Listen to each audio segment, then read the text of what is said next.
The automatic concrete slab cage welding production line developed and produced by Yizhou Technology. It's a kind of automatic special welding production line which can weld the coiled round steel bar material into mesh and mesh cage after automatic processing.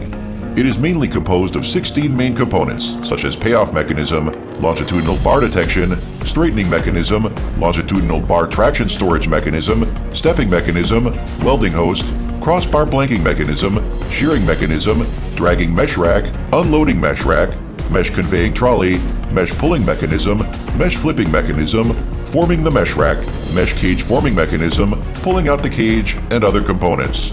The welding speed is 100 rows per minute, 50 mm spacing for the welding part of the steel mesh. The maximum welding width of mesh is 2 by 450 mm. The crossbar is equipped with a magnetic swinging mechanism which has fast blanking speed and high production efficiency. It is suitable for 4 to 6 mm round steel and rebar welding.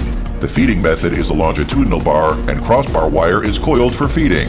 The production line is widely used in aerated mesh cage welding production line and steel structure prefabricated residential system. The machine adopts HMI plus PLC programming controller mode control. It's composed of electric control system, water cooling system, and gas circuit system. A full set of production lines only needs 2 to 3 people to operate in order to achieve high production efficiency, decrease